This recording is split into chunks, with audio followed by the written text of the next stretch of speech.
आणि जर खरंच ओरिजिनल गाईचं तूप असेल ना 3000 रुपये किलोच्या कमी तुम्हाला तूप कधीच भेटणार नाही. कारण ही माझी गॅरंटीला अभिमान वाटतो की माझ्या घरात ना सर्दी, ताप, खोकला किंवा असं साथीचे आजार 4-5 वर्ष झालं तरी नाही आठवत मला. नाही गाईच्या शेणाने सारून घेते आणि रोज संध्याकाळी आम्ही तेव्हा त्याच ओट्यावरती बसतो सगळेजण आणि त्या शेणखताच्या ओट्यावरती बसून रोजचं आमचं जेवण आहे. त्या चुलीवरती अन्न शिजवायचं आणि तिथं जेवायचं. म्हणजे मला खरंच आनंद वाटतो की आपण म्हणतो विषमुक्त. गॅस हा कशापासून असतो, साधं तुम्ही थोडंसं गॅसचं लूज झाल्यावरती त्याचा वास बघा कसा येतो आणि का आपल्या चुलीच्या धुराचा वास कसा येतो हो. आणि सरपणावर असून सुद्धा मी त्या गाईच्या शेणाच्या गोवऱ्या पण जाळते. त्याच्यामुळं मला खूप अभिमान वाटतो. मी जे अन्न करते ना त्यात काही ना काहीतरी माझ्या त्या पांडुरंगाचं थोडंसं तरी मला कसलं प्रसाद माझ्या त्याचं 4-5 वर्ष झालं, जास्ती झाले असतील. पण माझा मुलगा का माझे पती का माझी सूनबाई तर आल्यापासून तिचं लग्न झाल्यापासून तिला साधी सर्दीसुद्धा कधी होत नाही. आणि हा सगळा हॅप्पी आम्ही चमत्कार म्हणा किंवा काय म्हणा. पण मी रोज घरामध्ये गाईच्या शेणाची धूप जाळते त्याचं पण म्हणा. आणि जेवणसुद्धा आमचं अगदी त्या शेणानं सारवलेल्या जागेवरच असतं. तर मी टाकते शेणखत आणि तो आहे आमचा लसूण. तर लसणासाठी मी हे शेणखत टाकते कारण लसणाला 4 महिने लागतात यायला आणि मी कसल्याही प्रकारचं त्याला युरिया, सुफला, महाधन असलं काही टाकत नाही. अगदी विषमुक्त आपल्याला शेती करण्याचा प्रयत्न चालू आहे आणि आता शेणखतावरतीच सर्व काही चालू आहे माझं.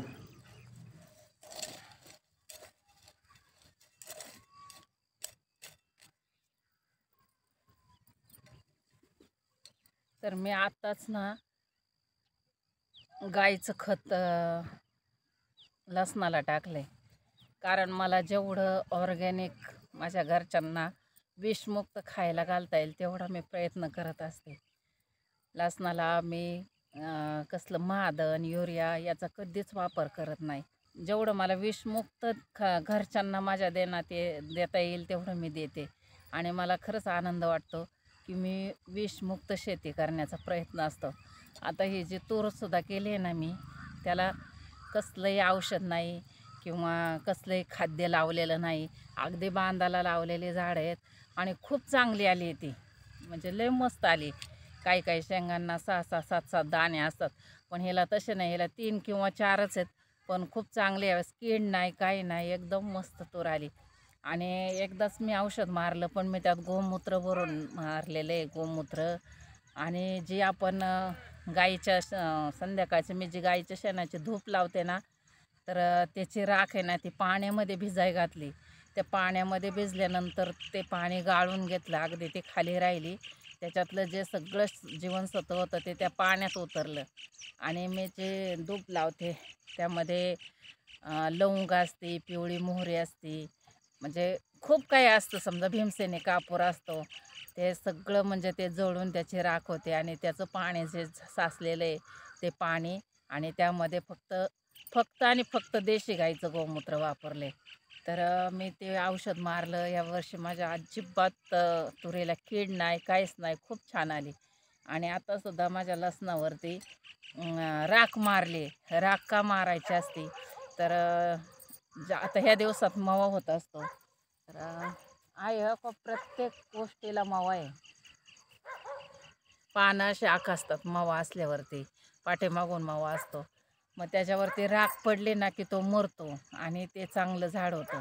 तर आत्तासुद्धा मला ना मी आधी आज शेणखत मारले आणि उद्या मला ते औषध मारायचं. तर उद्याच्या औषधातसुद्धा मी गोमूत्रच घेतलेलं आहे. आणि जी राख आहे ना आपली, तर देशी गाईच्या गवऱ्यांचीच राख असावी. कारण देशी गाईचं इतकं छान, म्हणजे सांगाल इतकं कमी. तिच्या जे वशिंड असतं ना वरचं मानेपसलं, त्या वशिंडापासून तर अगदी शेपटीपर्यंत, म्हणजे सूर्याचं किरण पडतं ना तिच्या पाठणीवरती, ते सगळं तिने शोषून घेतलेलं असतं.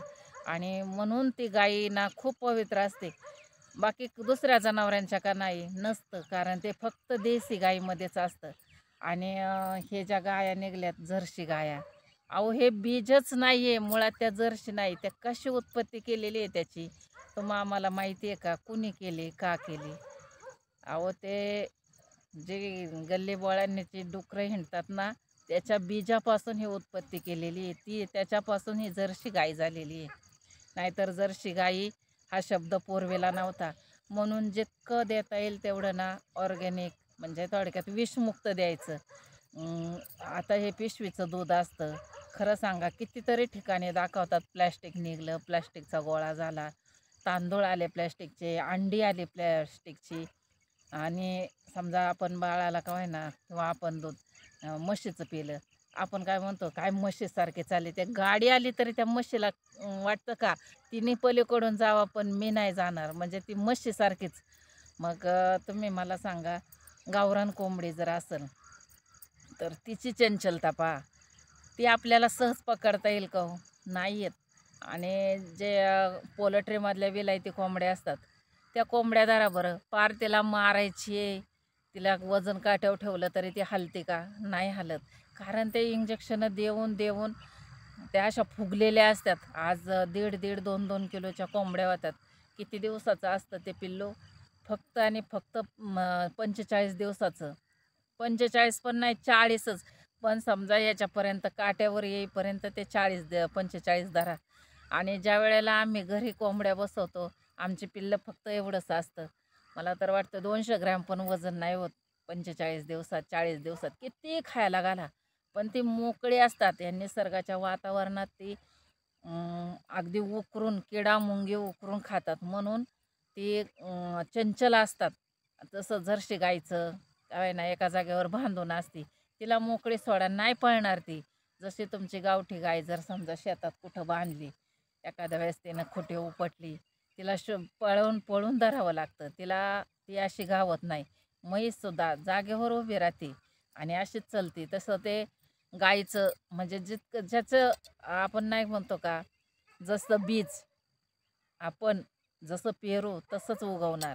मग आपल्याला आपल्या हातात आहे, आपल्याला म्हशीचं दूध घरच्यांना द्यायचं का गाईचं दूध द्यायचं.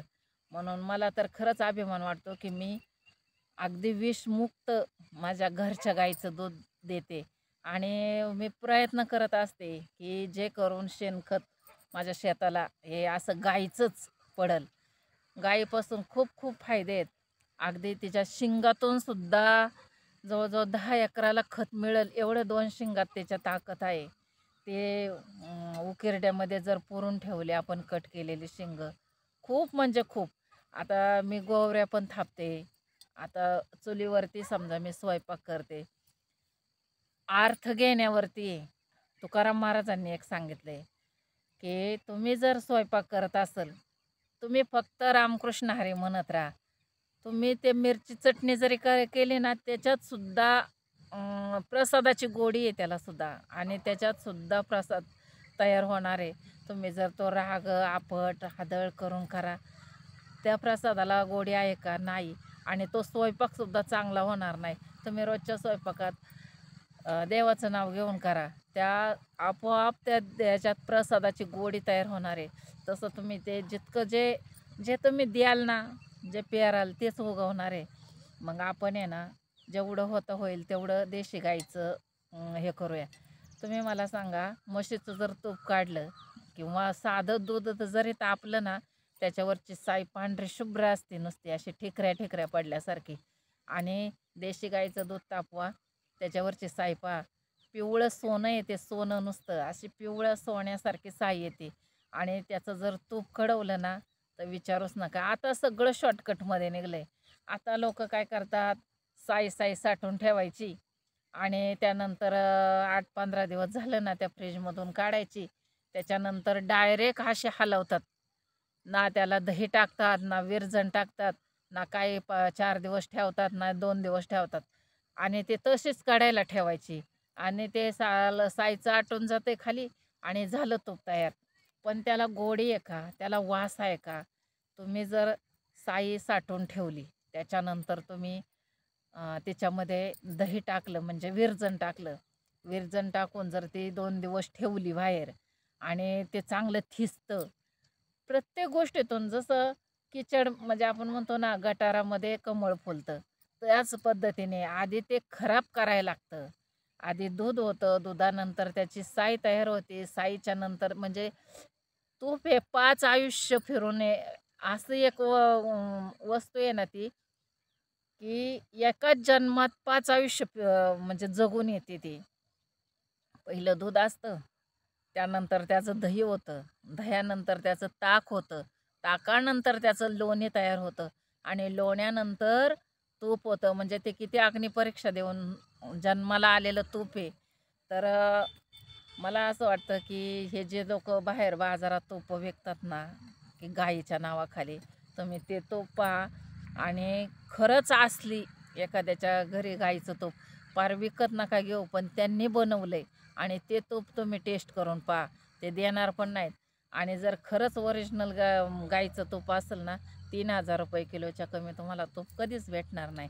कारण ही माझी गॅरंटी आहे. मला माहिती आहे. कुठल्याही याच्यात जा तुम्ही ज्या गावरान गाईच्या म्हणजे ती घरीच वापरतात. आता मी तर माझी गाय पुन्हा यायला झाली आहे. म्हणजे आता एवढ्या 10-12 दिवसात येईल. तर मी पहिल्या तिच्या वेताच्या वेळेला जेवढं तूप बनवून ठेवलं होतं ना, ते आजपर्यंत मी ते तूप खाल्लं आणि देवापुढं सुद्धा त्याचेच म्हणजे जेव्हा मी धूप लावते ना, त्या टायमाला त्याचे 2-4 थेंब तरी म्हणजे एक अर्धा चमचा किंवा थोडंसं तरी मी त्यावरती टाकतेच. त्याच्यामुळं घरात इतका छान तो भीमसेनी कापूर आणि त्या तुपाचा इतका छान सुगंध पसरतो ना, आहा! खूप छान. आणि मला सांगायला अभिमान वाटतो, की माझ्या घरात ना सर्दी, ताप, खोकला किंवा असं साथीचे आजार 4-5 वर्ष झालं तरी नाही आठवत मला. नाही झालेला. कारण माझ्या घरात रोज संध्याकाळी धूप लावलेली असते. मच्छर आता सगळीकडे साथ होते. कोणाला डेंगू झाला, कोणाला मलेरिया झाला, कितीतरी लोकांना चिकनगुनिया झालाय. पण माझ्या घरात आजारात शिवलासुद्धा नाही. कारण मी जिथं स्वयंपाक करते ना, लोकं मला हसतात काही. गॅस असून चुलीवरती स्वयंपाक करते. तर माझ्या ओट्यावरती बाहेर थोडीशी जागा आहे. तर काही ठिकाणी फरशी बसवली आहे आणि मी थोडीशी जागा अशी म्हणजे पूर्वेला कसं म्हणत होते 1 खण 2 खण तसं 1 खणभराची जागा आहे. तेवढी मी चुलीसाठी ठेवली आहे माझ्या म्हणजे मला बसण्यासाठी आणि मी तिथं गाईच्या शेणाने सारून घेते आणि रोज संध्याकाळी आम्ही तेव्हा त्याच ओट्यावरती बसतो सगळेजण आणि त्या शेणखताच्या ओट्यावरती बसून रोजचं आमचं जेवण आहे. रोज त्या चुलीवरती अन्न शिजवायचं आणि तिथं जेवायचं. गॅसवर पण असतं, पण सकाळी काही गडबडीच्या टायमात आता थंडी खूप आहे. आमच्याकडं लहान बाळ आहे. मग त्याच्यामुळं सकाळचं घरात असतं आणि आपल्याकडं आता पूर्वीसारखी सरपणं पण नाही एवढी म्हणजे लाकूड नाही आहे. मग जे काही असेल ना ते संध्याकाळचं स्वयंपाक हा माझा चुलीवरतीच असतो. म्हणजे मला खरंच आनंद वाटतो, की आपण म्हणतो विषमुक्त गॅस हा कशापासून असतो. साधं तुम्ही थोडंसं गॅसचं लूज झाल्यावरती त्याचा वास बघा कसा येतो आणि का आपल्या चुलीच्या धुराचा वास कसा येतो. फरक आहे हो. आणि सरपणावर असून सुद्धा मी त्या गाईच्या शेणाच्या गोवऱ्या पण जाळते. त्याच्यामुळं मला खूप अभिमान वाटतो.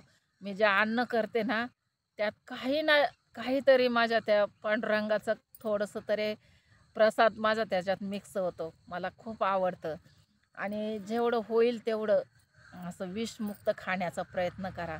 सगळ्यांना कळकळीची विनंती आहे आणि मीच काय माझ्या आजूबाजूचे सांगतील. आम्हाला कसलंच आजार नाही आहे. आज 4-5 वर्ष झालं, जास्ती झाले असतील. पण माझा मुलगा का माझे पती का माझी सूनबाई तर आल्यापासून तिचं लग्न झाल्यापासून तिला साधी सर्दीसुद्धा कधी होत नाही. खूप हॅप्पी आहे आम्ही सगळे लोकं आणि हा सगळा खरंच चमत्कार म्हणा किंवा काय म्हणा, पण मी रोज घरामध्ये गाईच्या शेणाची धूप जाळते. त्याचं पण म्हणा आणि जेवणसुद्धा आमचं अगदी त्या शेणानं सारवलेल्या जागेवरच असतं. आमच्याकडं पाहुणेसुद्धा आले ना, तरी म्हणजे काहींना नाही आवडत काहींना, पण काही पाहुणे म्हणतात, "आपण इथं बसू बाहेर." म्हणजे कुठंतरी असं प्रत्येकाला वाटतं, की आपण सुद्धा हे जीवन जगावं आणि मला तर खरंच अभिमान आहे. मी खूप छान हॅप्पी जीवन जगते आणि खूप छान वाटतं बाहेर जेवणाची मजा आणि ते असं सगळेजण एकत्र असं कितीतरी घरात असं आहे, मुलगा आला त्याला जेवाय वाढ. तिचे पती आले त्यांना जेवाय वाढा, नंतर सुनेने एकदा सासून आई, सगळ्यांनी एकत्र जेवण याचा आनंद, गोळ्यामेळ्याने बसण्याचा आनंद हा खूप मोठा असतो. आणि इथून पुढंसुद्धा मला असं वाटतं की जेवढं होईल तेवढं मी अगदी विषमुक्त खाण्याचा, म्हणजे आता का होईना ही कोथिंबीर आहे, याला जर युरिया सोपला, मी काहीच टाकलेलं नाही आहे, याला जर मी टाकलं तर मी सुद्धा ती माझ्या भाज्यांना नेऊन वापरणार आहे ना, कारण मी काहीच टाकलेलं नाही आहे. मी फक्त शेणखत वापरते शेताला. आणि हळूहळू माझ्या शेतात आता गांडूळं वाढायला लागलेत. नव्हती माझ्याकडं गाई बरेच दिवस, पहिली पूर्वीला होती, पण आता बरेच दिवस नव्हती. तर वर्ष 1.5 वर्ष होऊन गेलं माझ्याकडं गाय आली. आणि त्या गायीपासून ना मी जेवढं होईल तेवढं म्हणजे खरंच विषमुक्त करण्याचा प्रयत्न करते. पण धूप मात्र मी खूप दिवसापासून घरात जाळते, ते पण गाईच्याच शेणाची. आणि ते मी घरी बनवते. नसेल तर एखाद्या दिवशी गौरीचा तुकडा घ्यायचा, तो चुलीमध्ये, किंवा चूल नाही पेटवली, पाऊस काळ असेल तर गॅसवरती थोडा वेळ ठेवायचा. तो जरा धुपायला लागला की तो धूपामध्ये घ्यायचा. देवापुढे आपण धूप लावतो त्या धूप भांड्यात, त्याच्यावरती भीमसेनी कापूर, पुढं पिवळी मोहरी बेरी टाकलं ना, आणि खूप छान होतं बरं का. लवंगासुद्धा अवश्य जाळा घरात. लवंगा, मिऱ्या, अहो प्रत्येकात एनर्जी भरलेली आहे, प्रत्येकामध्ये खूप छान असतं. तर चला असो, आता दिवस गेला आहे, आपण निघालोत घरी. तर मला हेच सांगायचं होतं की जेवढं होईल ना तेवढं ऑर्गॅनिक खाण्याचा प्रयत्न करूया आपण.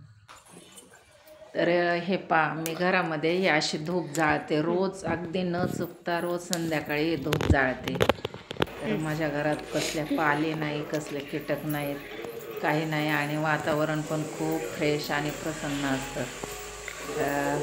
सगळ्या घरामध्ये सगळीकडे फिरवायचं की जे करून कसलेच कीटक मच्छर राहणार नाही. हे कुठलं म्हणजे देवाचं आहे असं काही मला म्हणायचं नाही, पण तुमच्या घरातील अगदी निगेटिव्ह ऊर्जा निघून जाणार आणि सगळं वातावरण कसं पॉझिटिव्ह होऊन जातं. आणि खूप छान आहे हे. मी तर म्हणते सगळ्यांनी संध्याकाळी गुड नाईटची कॉईल लावण्यापेक्षा हे असं धूप घरामध्ये फिरवा. खूप छान आहे आणि खूप प्रसन्न वातावरण होतं. माझ्या घरात तर कसला आजार नाही आहे, आणि तुमच्याही घरात कधी येऊ देऊ नका. एकदम वातावरण खूप भारी होतं, प्रसन्न होतं. तर सगळ्यांनी काळजी घ्या. व्हिडिओ आवडला तर लाईक, सबस्क्राईब करायला विसरू नका.